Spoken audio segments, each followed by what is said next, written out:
and not go over if we don't have to. So I'm going to share my screen in 1 second so I can show you all of the documents we're going to review.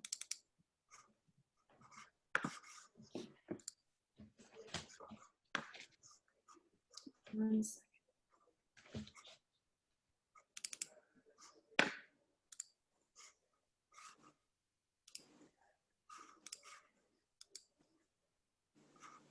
All right, can everyone see my disorganized mess here? Yes. Okay, cool. So over here we have the main document that we're going to review together, and that is the contract to purchase. So at this stage, presumably you have had a buyer who's already been pre-qualified with their lender, so you know how much they can shop for.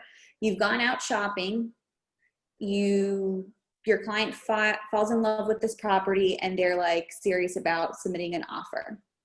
The number one thing that is a common misconception with the public is that a contract or an offer or the contract to purchase is not legally binding.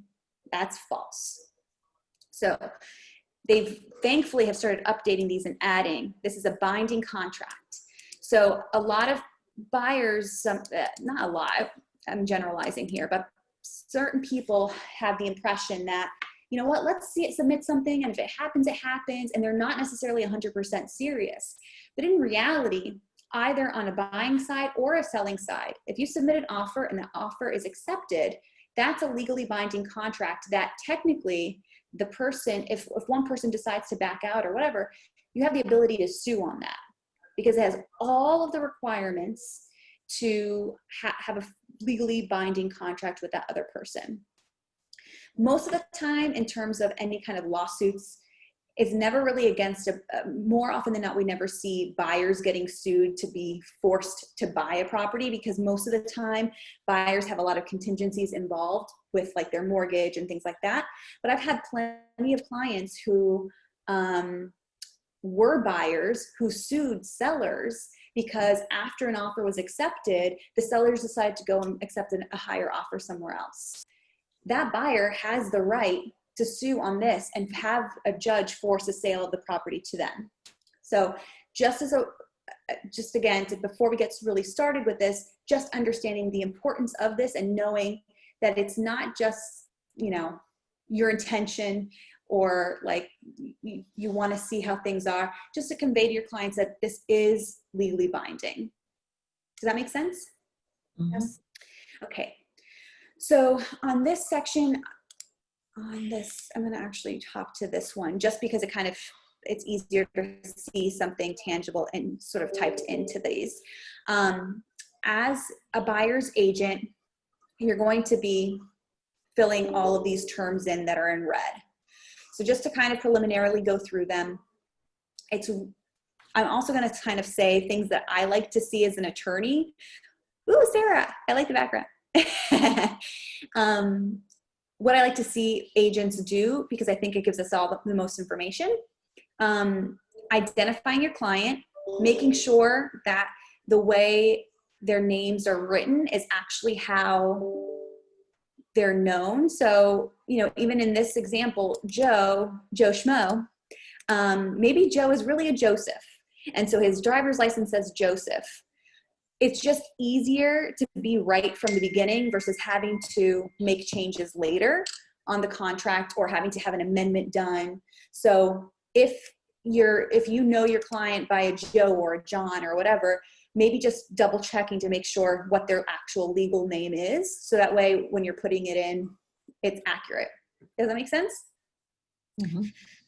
The other thing is identifying, you know, where their actual address is currently. One of in our purchase and sale agreement, which is the next document that gets signed, that the attorneys generally prepare, that is important because we want to have that current address of both the buyer and the seller. So I see a lot of buyer contract to purchases come over where that's blank. It doesn't mean that it's not like proper, but to me, it's just lazy, and it's better to have all of the information that you have available to you. Does that make sense? Same thing with the seller. So this is, I'm glad that it's listed in both ways here. Either way is proper. One just takes a little bit more work, and sometimes it's a little bit, it can set you back a little bit in terms of timing. So for the seller, the majority of what I see is offers that come over with owner of record. And that's great because that way you don't have to necessarily check the registry of deeds and find the exact correct seller and write the correct seller's name, because sometimes when you go to the registry of deeds where the tax collector's information, sometimes it's not accurate, or maybe the deeds are indexed improperly, or you're not finding it. So it's perfectly fine to put that owner of record, and I think I prefer it again because in that type of situation, you're not proposing to a seller an offer with maybe someone else's name that's really not them, and that maybe turns them off. You know what I mean? So I like the owner of record, but you're free to do either. All right. The next, you're identifying the property address. So on that, it's, I mean, pretty self-explanatory. Hopefully, whatever's on MLS is actually correct. Sometimes when you have like a new construction property, maybe you don't have a street address yet, maybe you have a lot number. So just put as much identifiable information that you can about the property there. Okay, so all that making sense so far, guys? Mm-hmm. Mm-hmm. Okay, so this one's super important. This is where your information comes in. So you are introducing your buyers to this property.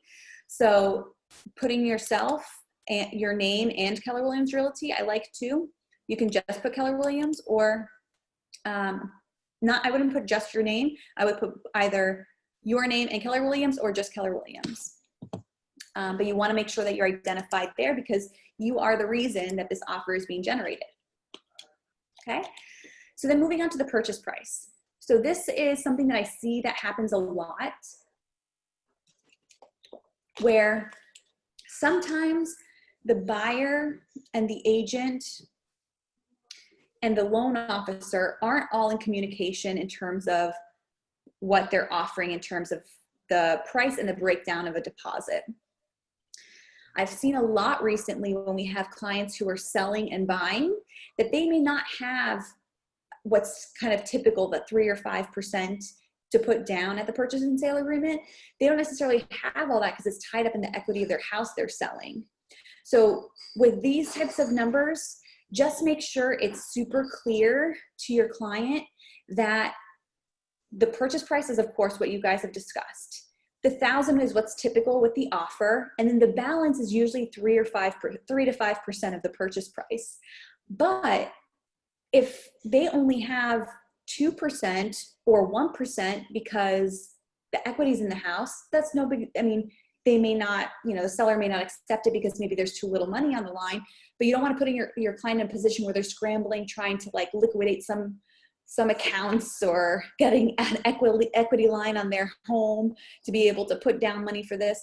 Put your clients in the best position possible as much as you can, but make sure they understand that that money isn't due at closing. It's due on that, you know, usually 14 or so days from when the offer was accepted. So they need to make sure that they have a plan in place to get that money. Does that make sense? The other thing that I would mention in terms of deposits, just kind of like a practice point for agents, is that every office that you're going to work with on the listing side is different. Some offices require deposits to be in certified checks. Some offices don't care if it's a personal check. Some offices won't release a fully signed purchase and sale agreement until that money is received. Some offices don't care. They're cool with you showing them a photocopy of the check and saying, I'm sticking it in the mail, you'll get it in a couple days. So making sure that after this offer has been accepted, to have a conversation with the list agent, then how does your office work? Can it be a personal check? Does it have to be certified? Can I stick it in the mail? Does it have to be dropped off?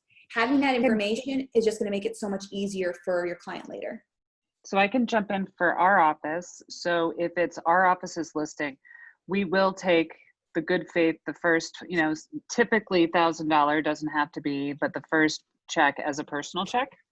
For our office, the second deposit and any other deposits need to be a bank check or wired in or some such thing. So that's what we sort of teach as a rule of thumb. But it is always a good idea to confirm that the first check that's binding this contract can be a personal check. Yeah. Awesome point. And I've actually seen a couple now that are, if you're maybe dealing with some Boston offices, they're requiring it to be a wire. Yeah, and our office is just starting with a product called Deposit Link, where we can actually give a link to the buyer for the listing side or vice versa, and it can go all through. It's kind of like Venmo, but I guess a little bit more secure. That's awesome. And it shows up like from your checking account?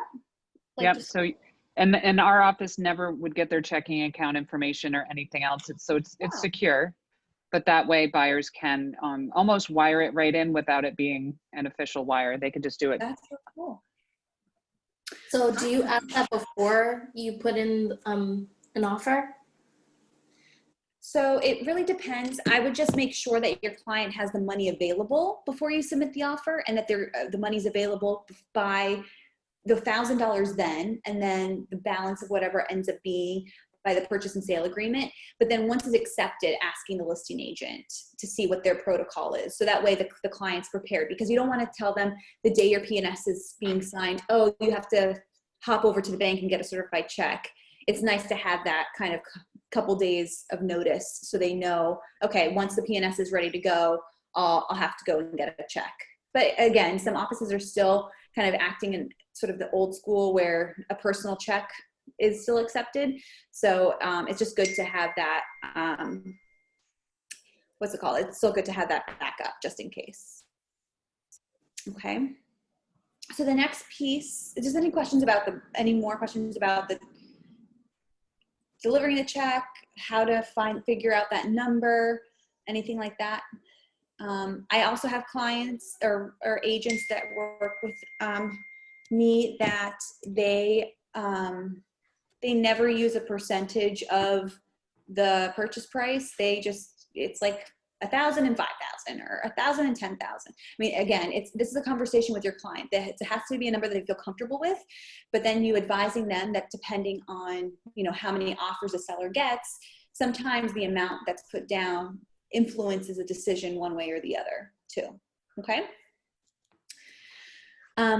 Duration of the offer. So basically the offer this is where you're giving basically the seller a timeline to accept this offer.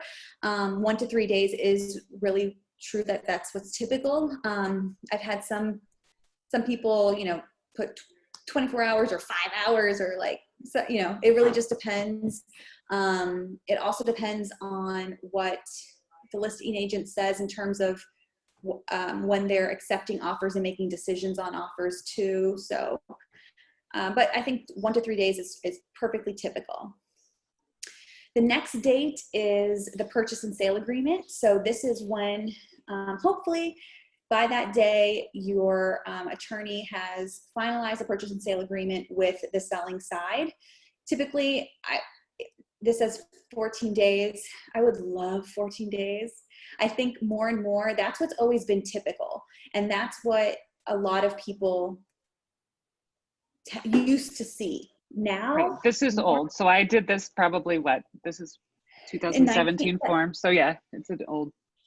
But even so, I had a P&S the other day that I was like, thank you, agent, because it was the end of the month. I had a deal that came to me on the 3rd, whatever that Friday.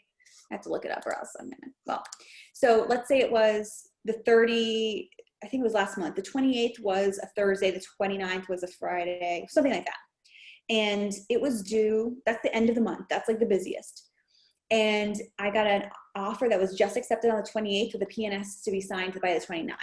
Like that's killer because you're already dealing with all of the other things for the end of the month, like closings and so forth. So that just is, but people are feeling that crunch of trying to give themselves any edge possible when submitting these offers. So if you're going to do that, and thankfully that the agent who did that to me is an agent that sends me all her business, and she called me first before she submitted it to make sure that I could handle it. And of course we could. But that's, if you're going to, in my opinion, if you're going to put like a tighter timeline, like a couple of days, 2 or 3, I think what's more typical these days is 10 or less. But if you're going to do something that's really tight, just call your client's attorney, make sure that you're not putting them in an impossible situation. And, you know, most of the time they're going to say, yes, just send it along. It's fine. But I think that it just, again, builds that rapport with the person you're working with to know that you've got their back and they've got yours. Questions on purchase and sale agreement timeline. One thing that I always, whenever whenever somebody sends me a deal, I always get on the phone and call the client to kind of explain my role. And one of the things I always mention that I think it's always nice also if the agent echoes it, because every buyer is different. This is an emotional process. A million things are happening all at once. And I've had numerous conversations with clients telling them that, you know, if we get to that deadline of the closing day, the purchase and sale agreement deadline, and we don't have a P&S yet, it's unfortunately very typical for these types of deadlines to get pushed. Maybe it's because it's the end of the month and the seller attorney hasn't gotten me a draft yet and we're supposed to assign today and I haven't even seen a P&S yet. Don't get nervous if you see this deadline being pushed. Know that your attorney is doing everything they can to get it done, but it's a very typical, it's very typical in Massachusetts in particular for these dates to kind of get pushed a little if necessary, especially if they were really tight from the beginning. But that always gives the clients a sense of calm because, you know, sometimes they get nervous, like, oh, are the sellers going to try and back out of this deal? Like, is something else happening? But if you just assure them that, you know, this is the deadline, but don't be nervous if for some reason you find out that it has to be pushed. Does that make sense? Yes, I just have one quick question on the dates. So when you submit the offer, you typically give them 1 to 3 days to respond or accept respond. And then from that date, if assuming they accept, then it's 14 days from the date of acceptance that the P&S is due. So it depends on what you write in. So you're usually putting a calendar date. You're not putting writing in 14 days. So, you know, if they take the full 3 days, for example, if we use that timeline to accept the offer, then that may be cutting into the amount of time on your purchase and sale agreement. That's how things get tighter and tighter. So it really just, you know, it's up to you, but I think that most people would go from the end of that period of time to start counting, but it's really whatever calendar date you end up putting in. So, I mean, your typical thing would be you basically add 13 days for the date to get the date that the purchase and sales agreement due. Now, what was you saying about less than 10? That you can vary that? No, I was just saying that now typically, so what we have in front of us now is you know, that typically it would be around 14 days, but I think what's more typical nowadays is more like a 10-day from acceptance of the offer. So 14 is the deadline, but it's typically 10-ish or less than 10. Well, this is just giving you a sample. So just saying that typically what in this particular example, they were saying that could be 14 days, but what I'm seeing sort of out there now, it's not really 14 days. People are submitting offers with like 10 days instead of 14. Oh, okay. Yeah. Thank you. Yeah, my pleasure. All right. So closing date on the margin here, typically 45 to 60 days, confirm with lender. That is the best line of this entire thing, confirm with lender. Because oftentimes what happens, and especially nowadays, the market right now is very, very busy. And it's not just purchases, which we're very busy, but lenders are also dealing with an insane amount of volume of refinances. So lenders are swamped. Appraisers are swamped. So, you know, I do know lots of lenders that are still getting things done in 30 days, but it puts them in like survival mode. You know, it puts them in a position that maybe your client's not going to get the best experience possible because they may have to deal with extending deadlines and stuff. So if and it's not always possible because maybe your client has a tight timeline, or maybe the seller has a timeline that they'll only accept your offer if you can close in 30 days. So I understand this is all kind of just hypothetical. Liz, I also have issues when, if I'm reviewing a contract for an agent, and I try to ask as many questions as possible. So they'll have 21 days till closing, and I'm seeing that there's a mortgage, and I'm going, where'd you come up with that date? Why'd you decide 21 days? And they're like, oh, I just picked it. And I'm like, okay, but no. I mean, if it was a cash deal, if the attorneys can do it, sure. Yeah. But yeah, they aren't keeping in mind that it does take the bank some time. It's a process. Yeah. Yeah. And most people, you know, most of the decision makers at a bank are not working weekends like the loan officers are. The loan officer may be available to you to pre-approve your client on Saturday and Sunday, but the underwriter who's actually deciding whether your client gets approved or not is not working on Saturday and Sunday.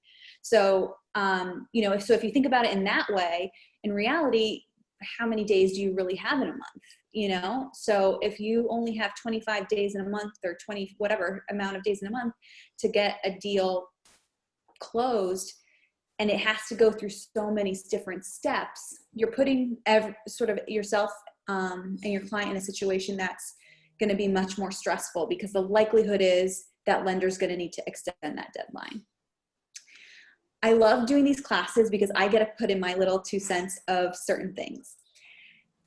The other thing that I think that everybody who is on your team, and your lender's on your team, your real estate attorney's on your team, the other 2 people, your real estate attorney and your lender, would love if closings are not the last day of the month or the last Friday of the month.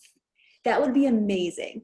The reason for that is not just a selfish one, although it's kind of selfish, but the majority of it is really client-based because your client is really not going to get the majority of the time as much attention so for example, we as a closing attorney, in order for us to send your client the final amount that they need to bring to closing, we need to see a closing package from the bank.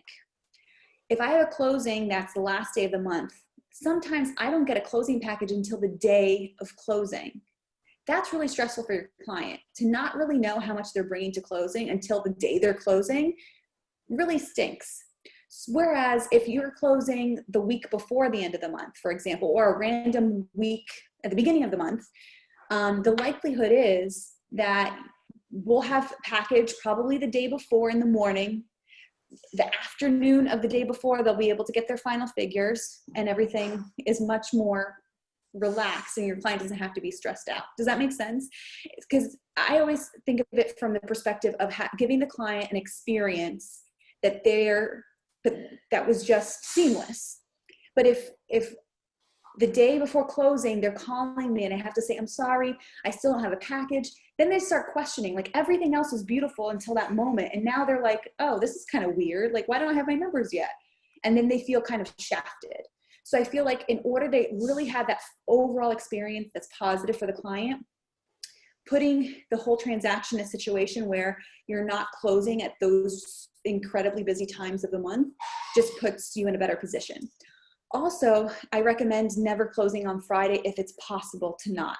Thursday is still a good option because it's close enough to the weekend that they'll be able to move in the weekend. But the problem with Friday closings is that we are not in control of the registry of deeds recording. So when we close even at 10 o'clock in the morning, and let's say it's a Middlesex South property, so your client's buying a condo in Cambridge, I literally cannot guarantee, even closing at 9 or 10 in the morning, that those documents are going to be recorded on that same day. We're going to submit it by 10:30 or 11 o'clock when you're done signing, but once it leaves our hands and it's in queue for recording, we have nothing that we can do. There's nothing that we can do to expedite that. So I always think it's better to have that closing scheduled on a Thursday. So if God forbid the deal, the documents don't get recorded until Friday morning, you're still good. You have the opportunity to close in the week, to move in on the weekend. Whereas if it's a Friday and we don't get on, then we have to beg the seller to let you in. And a lot of sellers these days are not allowing that.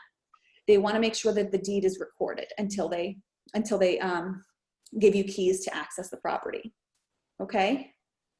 You don't get keys at the closing? What was it? You don't get keys at the closing? So it depends. I mean, you can get keys, but technically your buyer is not entitled to receive them and gain access to the property until they're the owner. And they're not the owner until the deed is recorded. So it depends on the flexibility of the selling side. If the selling side says, you know what, it's fine, here are the keys, you can give them to your buyer, they can move in, then you have that freedom. But more and more we're seeing sellers be strict and say, until the deed's on record, you agent, I gave you the keys, but you better not give them to your client. Because then it's a liability thing. Because what happens if someone slips and falls and it's still owned by the seller? Who's responsible? The seller's gonna say, hey, you moved in. You weren't supposed to, you weren't authorized to. You paid for this claim. So that's the problem. Does that make sense? Mm-hmm. Yes, I'm surprised, but that makes sense. Yeah, no, and that's also a good conversation point to have with your client when figuring out these dates too, because they may say, no, I have to have it on a Friday. You can give that backstory and say, well, this is the problem. We don't know what seller we're dealing with. On the other side, on the other side of that, can a seller stay there until it's recorded? So technically, well, the majority of time in practice technically it's theirs until it's on record. But in practice, you wouldn't have a final walkthrough until they're out. So the majority of the time, that's not the case. But technically, it's their home until it's on record. Okay. Right? I have a lot of questions on that, but I don't want to waste your time on this. No, it's okay.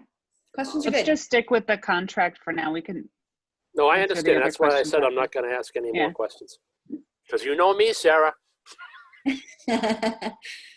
All right, so the next is the escrow paragraph. So this is where either the listing agent or the seller's attorney is going to be listed. If any of you do work with Redfin, you're going to see that all Redfin listings will require that the deposit be held by the seller attorney because they don't keep escrow accounts. But sometimes it's also maybe a for sale by owner and there is no listing agent. So the seller attorney would generally be the person who holds the escrow. Make sense? Yes. All right, so the next is where we start talking about contingencies, the contingency of the mortgage.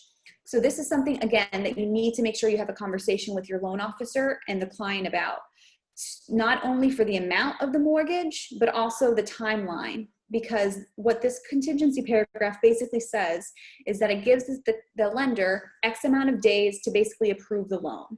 Usually they try and get approvals a week or so before closing. So if your closing dates like this one, May 8th, a week before, April 29th is your approval deadline. You want to make sure, again, that those dates are vetted with the lender, because if you're trying to impress a list agent to get that deal accepted, but you only gave your lender a week to do it, the likelihood is they're going to be disappointing everyone. And that is worse, I think, than, just trying to win an offer in terms of reputation for the future too. But anyway, make sure those dates are vetted. Also make sure that your client has a final conversation with their lender on the mortgage amount, because oftentimes what happens is they'll have a pre-approval for whatever amount, and that's what they won't talk to the lender beforehand. They'll put that amount on the mortgage contingency paragraph, and then once the offer is accepted, they have a conversation with their lender. Oh, you know what? Maybe I should put 5% down instead of 20% down, so that way I have more money in my bank account, and that way I can do some repairs that I was, not thinking of. The problem with that is your seller approved a $400,000 loan, not a $450,000 loan. A $450,000 loan has more risk in getting approved because you're asking the bank for more money. So it's important to have that number solidified because it can be changed later, but only if the seller agrees. So if we get to the purchase and sale agreement after your client has spoken with the lender and this lender, speaks with them and says, yeah, I'll just put 450 instead of 400, I'll try, but I have no legal argument to make, because remember, this is a contract. This is a contract. The seller approved 400, not 450. So again, a lot of sellers, it just depends on the person. Sometimes they're okay with it, depending on the difference, but it's always better to have the most accurate information from the get-go. Does that make sense? Yes. All right. So the next contingency that's automatically populated is for inspection. So typically it's around 10 days, and that's, there's different schools of thought with this. So as you can see, what's written here is typically 10 days from the accepted offer. But in this particular one, we had a 14-day time period for purchase and sale agreement.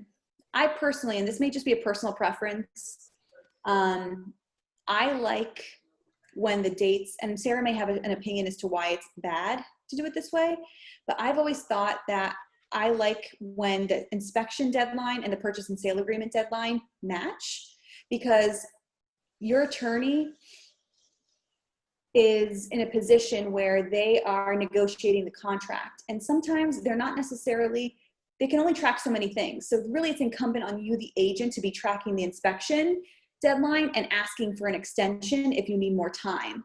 But at the same time, when you have an attorney sort of being your backup there, I like to try and help with those types of extensions if I can. But when they're two different, like my system, for example, doesn't track inspection and P&S deadlines, it only tracks purchase and sale agreement deadlines. So I'm not going to get alerted necessarily that this inspection deadline is due. So that's my personal reason for wanting them to be on the same day.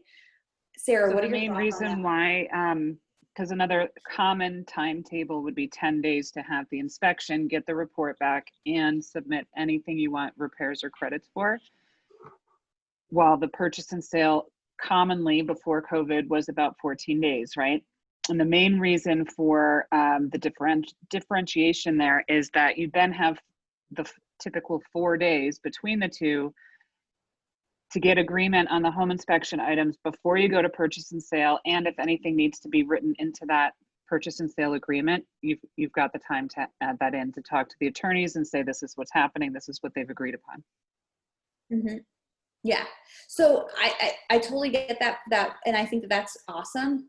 Just then make sure that you as the agent are tracking that deadline, and if you're coming up on it, know that your attorney isn't necessarily looking at that to extend. They'll be looking for the deadline for the signing of the P&S, which is their responsibility, but the inspection is really in your court and not theirs. So you want to make sure that you're tracking that deadline, because the moment that date passes, if you haven't gotten everything squared away, then your buyer's rights under that paragraph expire. Okay, so if they end up not wanting to walk away, then their $1,000 could be at risk because they don't have a justifiable paragraph to terminate based off of. Does that make sense? Yes. How long after the inspection report does the report come out? Does the report get issued? It depends on the inspector. I mean, inspectors are also really crazy busy. So inspectors that used to be able to issue it, if you had an inspection in the morning, they could populate it at night. You get it in your inbox at night. Maybe it's 24 hours, maybe it's 48. It just depends on their volume. So just make sure that you ask the inspector so that expectation is set. But yeah, I've had, agents who've been in this business a long time that thought that just because the negotiations on the inspection started by that deadline, that they didn't need to extend that deadline, and that's false. So even you have to have basically your buyer's ability to terminate is based off of that date. So if that, even though you started talking to the selling side, negotiating by April 4th, if you figure out that on April 7th, that in reality, we're not coming to agreement here, your buyer's don't have an opportunity to cancel based off of that paragraph. Even though you've been talking to people, unless you extend it, your rights are gone, or your buyer's rights are gone. Make sense? So Okay, if you have an inspection, okay, 4 day and the deadline for the inspection, and you have it 4 days before the PNS is due, you get the report the next day. So now there's 3 days before the PNS. No, Frank, you're putting in there by April 4th, you're going to have the inspection done, have the report back, and start the negotiations. You're not having the inspection on April 4th. Okay. And then if you can't come to an agreement, then the buyer has the right to withdraw. Right. But if the only date that your inspector could give you was April 4th, and that's the day, then you need to be extending that deadline, because Gotcha. you know that you're not going to be able to make a decision by that day. Okay. Gotcha. All right. So here, representations and acknowledgements. Most of the time there is none. That's what the sort of the standard is.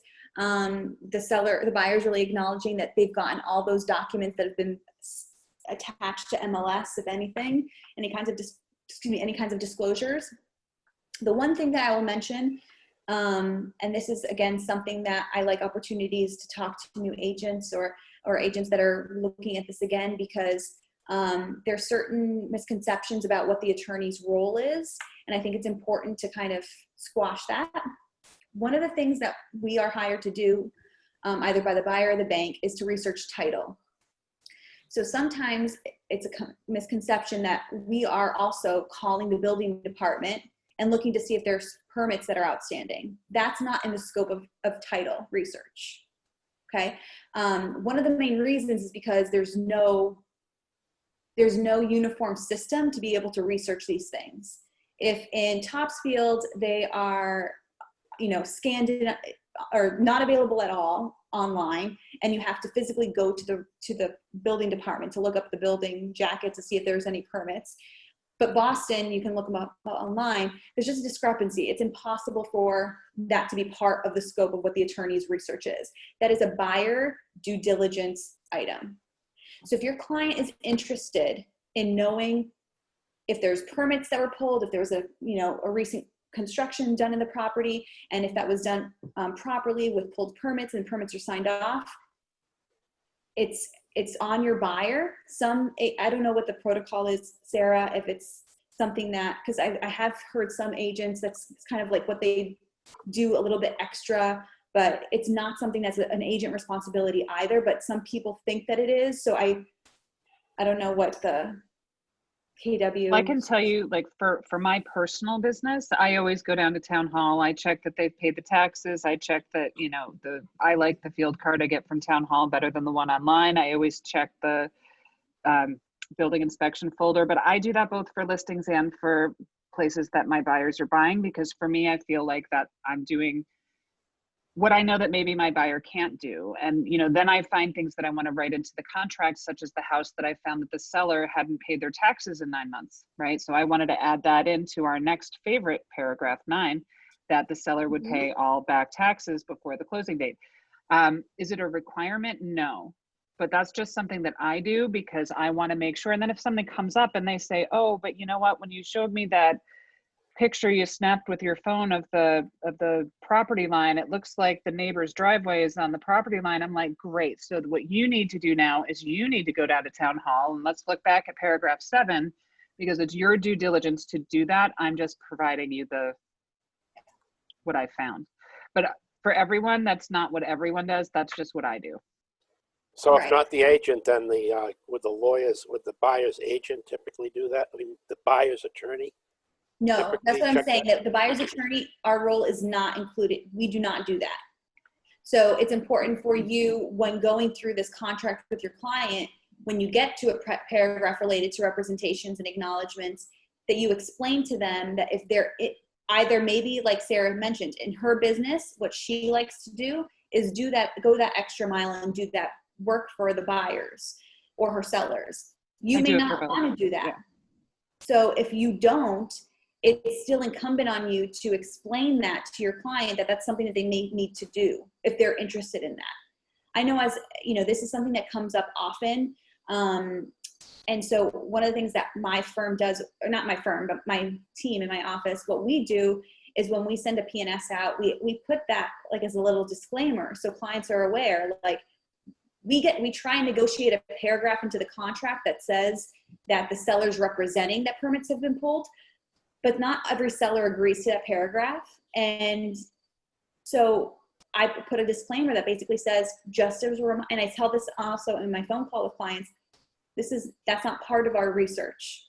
So if you're interested in if there are outstanding permits on the property, it's on you to go and find that information out. Does that make sense? All right, let's get into our big, scary, Additional paragraph, hairy yes. paragraph 9, because this is where you're going to get sued. Yes. So this,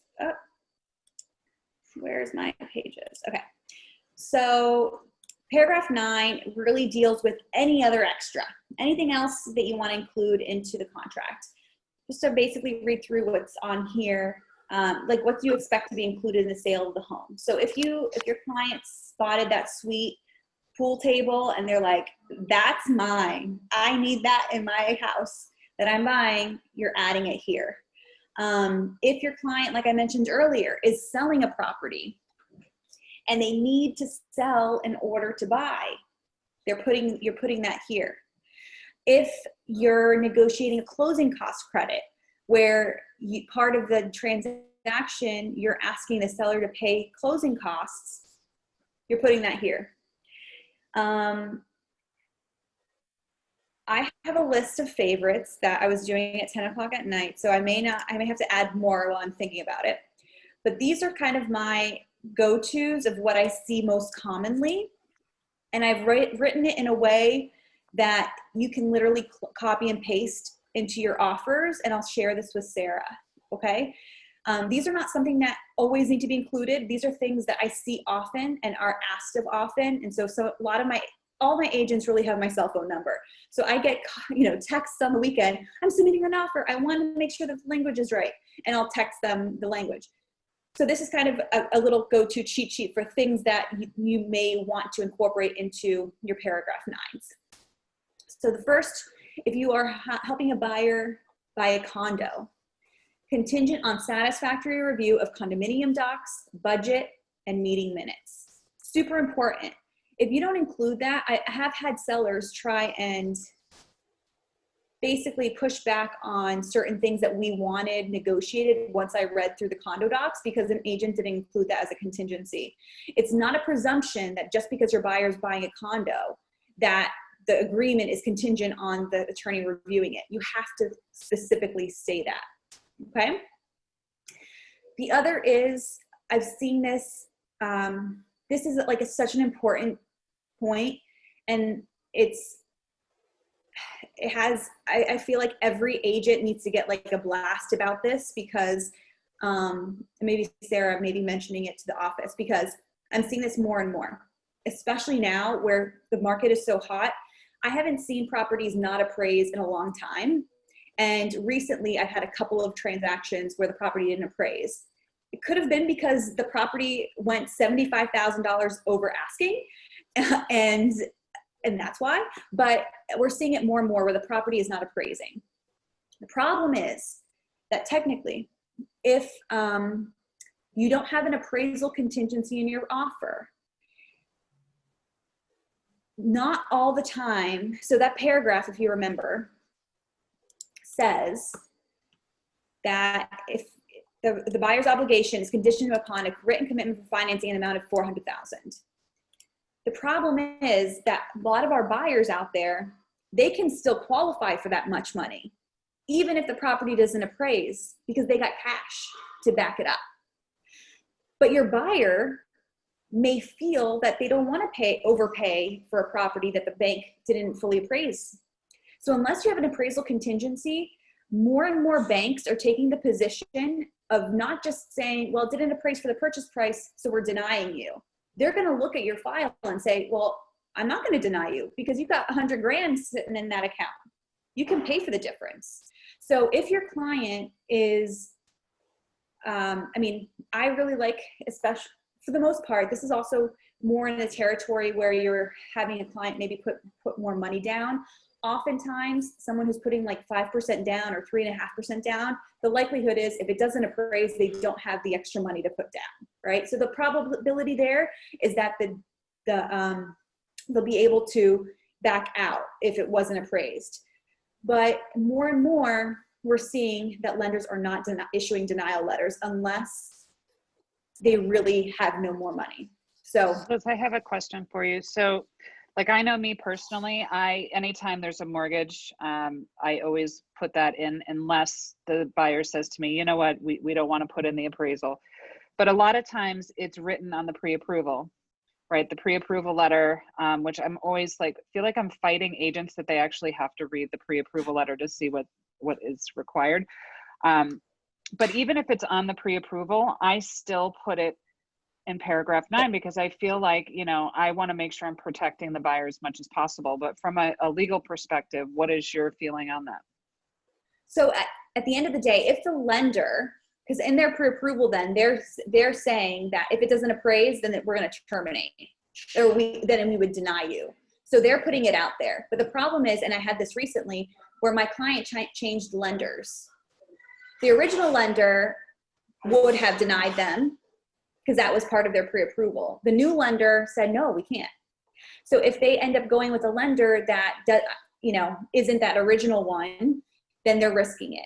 So, and that's one of the things that you can just say too is to the list agent, well, we're including it here because it's also part of the commitment letter. And that way it makes more sense holistically in the whole transaction. Exactly. So sometimes what we're seeing too is this kind of like a limitation. So it is subject to appraising for at least a certain amount. Maybe the buyer is trying to win this offer and says, you know what, I'll make up a discrepancy of at least $10,000.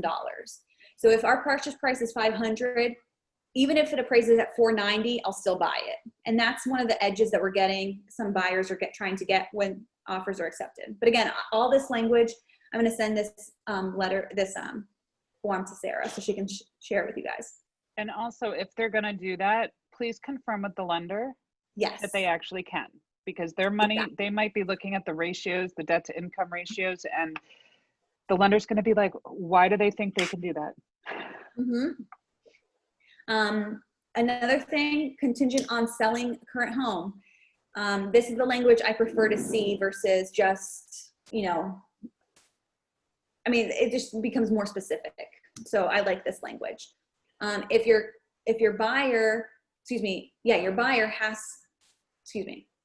your seller has to find suitable housing, or maybe your buyer, what they're buying, has a suitable housing contingency that they came back on.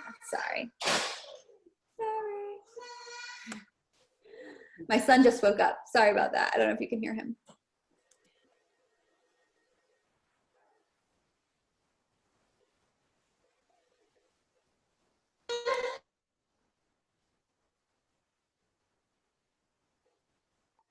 I'm sorry. Isn't COVID fun? Oh my goodness. So if your client is submitting an offer and their property that they're buying has a seller who has to find something, just keep in mind that conversation needs to be had so they understand the potential, like the offer that they're submitting and their expectation to buy this property is contingent on this other person buying something else.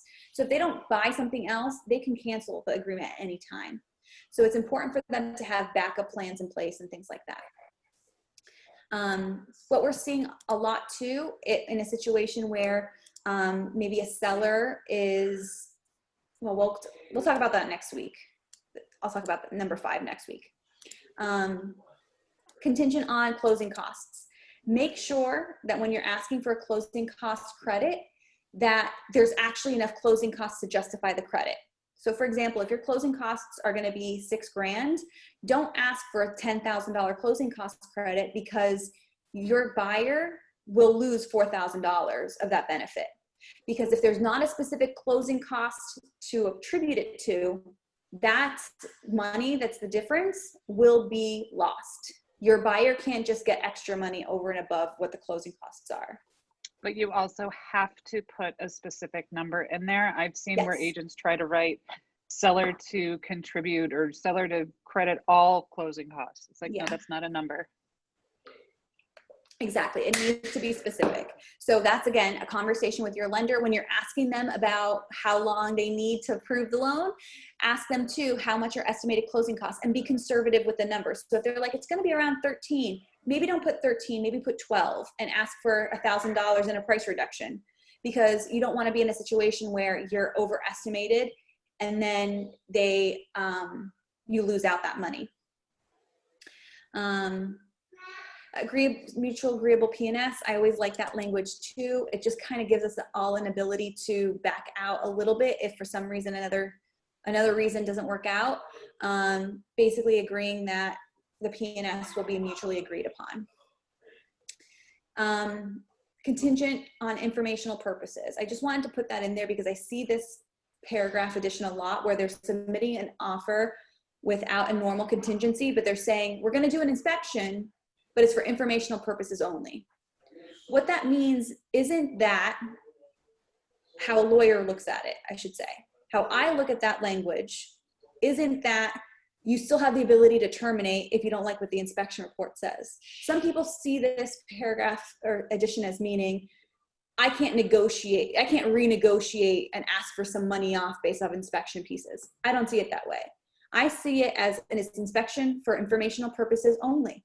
So if I don't like the information I got, doesn't mean I can cancel the agreement. Okay? It's basically an informational inspection, just like it says. So if that is what you are submitting, make sure your client knows that that is the expectation. They're not going to be able to terminate based off of it. Sometimes listing sides let that slide and they'll still let you terminate based off of it. But I would say you don't want to be caught in a situation where you have a very strict listing side that won't let you get out of the deal because of it. Okay. Contingent on property being delivered vacant. I put that in there for anybody who's having clients buy multifamilies. Be very specific, either if it's being delivered vacant or if it's being delivered with occupants, whatever the scenario is. If there's a multifamily and there are tenants that are there and you're expecting them to be gone, or if there are tenants there and you're expecting them to be there, whatever that case is, put that in that additional provisions paragraph. Because again, you don't want to presume one way or the other, and then we get to the P&S and we're going to put that it's going to be delivered vacant, and then the selling side says, oh, no, they're all currently occupied. And there was nothing that said vacant in the offer. So then we are in a situation where the deal will likely die. Okay? Does that make sense? And this is one of the other sort of things that we're seeing nowadays are escalation clauses, basically saying that if, your client submits a $500,000 offer, but they're willing really to go up to 510, then if there is a higher offer than their 500, it triggers the escalation and they'll actually give the 510. I always like to add, and that's what I put in here, is that the selling side will actually show proof that that other offer was received. They can, take out the names and stuff, but you want something that's actually showing that the seller actually got something to trigger the escalation. Does that make sense? Yeah. So those were really the big ones that I see a lot and what a lot of agents ask me for language on. We're right at almost 2 o'clock. Are there any questions on all that? I just have a question. Sorry, my phone's ringing. It's gonna stop ringing. So how often does the buyer or seller have to see their attorney through the whole process of closing a deal? The majority of the time, I only meet the buyer or the seller. Well, the buyer, I generally meet them the day of closing. Everything else, for the most part, happens on the phone and an email. Okay, and They usually. I'm sorry. Go ahead. Yep. I was just saying, they usually DocuSign the purchase and sale agreement, so I don't need to physically meet with them. And then it's just the day of closing that they'll physically meet.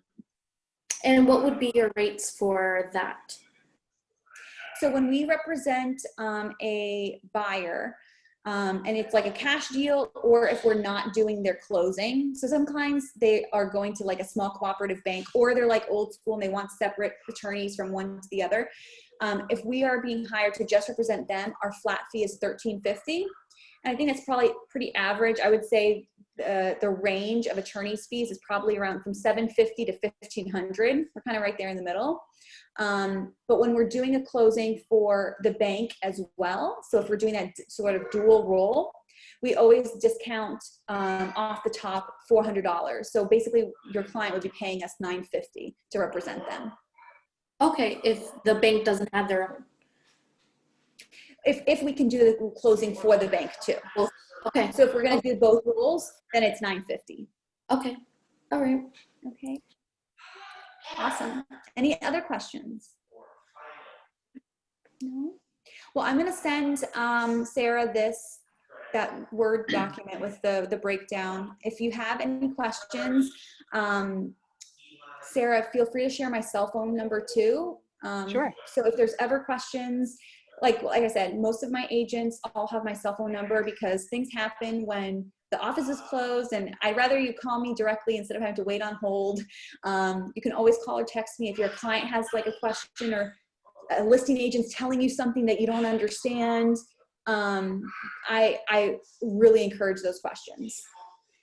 Okay. Also, I'm going to update my little cheat sheet form, since obviously the form's been slightly updated, not too changed. But I'll send that out with your list of, possible language.